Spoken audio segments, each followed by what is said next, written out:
this is absolutely shocking and unprecedented. We keep saying that, but it really is to have over 100 MPs suspended, opposition MPs. You've essentially removed all opposition from the parliament, from the temple of democracy. Let's go across to Vasudha now for more. And Vasudha, over 120, 50 MPs today, around 90 yesterday. So that makes it 140 MPs in all now suspended from parliament.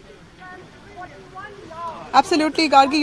Yesterday's number was the highest in a day. Yesterday was 78, and then we saw in all 92 MPs, which is 1/3 of the opposition's strength in the Lok Sabha, and of course half of its strength in the Rajya Sabha. And today, what has happened is 50 more MPs have been suspended. They were carrying placards, is what we hear, and the placards actually wanted the presence of the Prime Minister and also resignation of the Home Minister.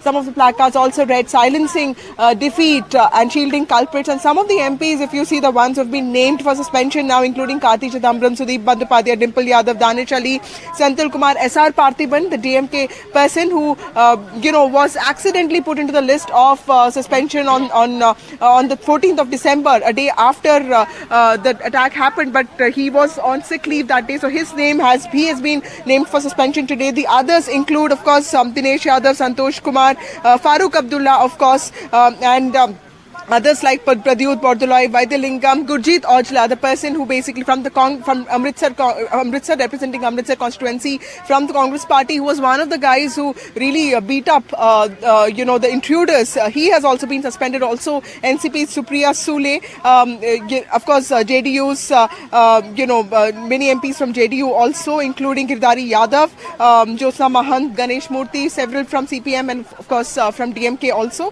So clearly the standoff continues, and what we hear, what happened in the strategy meeting of the floor leaders, also it was decided that the opposition will corner the government on this particular thing, keep demanding a statement from the Home Minister. And earlier today, the Prime Minister had also spoken to the BJP MPs and said that they never need to forget that people have voted them to power, and they should not get carried away by the theatrics of the opposition, because people of the country don't like any politics that is not constructive in nature. So the Prime Minister had given them a sense of assurance that high-powered committees are looking into the lapses. So, the ruling MPs or the government MPs should not get taken in by what the opposition is doing.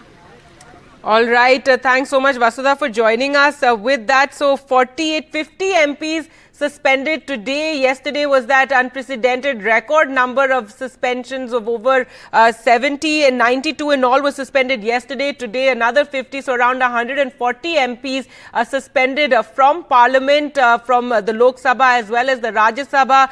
Congress leader Shashi Tharoor, in fact, tweeting that for the first time in my parliamentary career of nearly 15 years, I too entered the well of the House holding a placard calling for a discussion on the recent security breach. He says, I did so out of solidarity with my Congress colleagues who have been unjustly suspended for demanding accountability from the government, and I expect suspension is to follow. This was before he was indeed suspended from Parliament. So a record number of 140 MPs in all have been suspended from Parliament for demanding the Home Minister make a statement on the security breach that took place in the Lok Sabha. Let's go across to Sunil Prabhu now for more. So Sunil, essentially only the Treasury benches are left in Parliament. This is, you've had a long career as a political journalist. This is something you've probably never seen. Never seen. The last was in 1989. So this is a history of sorts. The presiding officers are going down in history as the ones who have suspended, the maximum number of opposition MPs in Parliament. This is a record of sorts in any session, and really it needs self-analysis. What's the provocation? The security breach that took place in Parliament. How did it all start? Right from the special session, and we need to explain this in the context that when the special session took place, there were many incidents of number of guests coming into Parliament, into the Lok Sabha gallery. I'm so sorry to Sunil to interrupt you. Let's just cut across to where Farooq Abdullah is speaking. We'll listen to him and come back to you. कहते जनाब ये हो गया है, हम इस पे कार्रवाई कर रहे हैं और क्या कहना है, प्रोटेस्ट कब तक चलता रहेगा, जब तक वहाँ एक भी रहे. चलिए.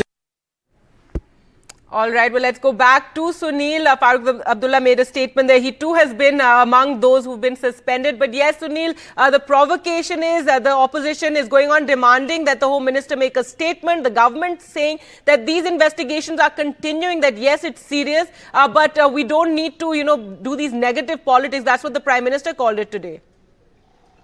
That's right. And you have to look at it in the context of the precedents that took place. There's a 2001 parliament attack that took place, which in fact led to both our countries, India and Pakistan, on an eyeball confrontation for over 10 months. Operation Parikram, as it was known, because this was an attack on our sovereignty. In the same context, the opposition asking for a statement so that unitedly they can, condemn this incident and look at what has happened. The provocation, as you rightly pointed out, started off when the special session, when visitors were allowed with impunity into Parliament. They started raising slogans, lowering the dignity of the House. At that time, opposition members had cautioned both presiding officers, the Speaker as well as the Chairman of the Rajya Sabha, about ensuring that the dignity of the House does not get, eroded.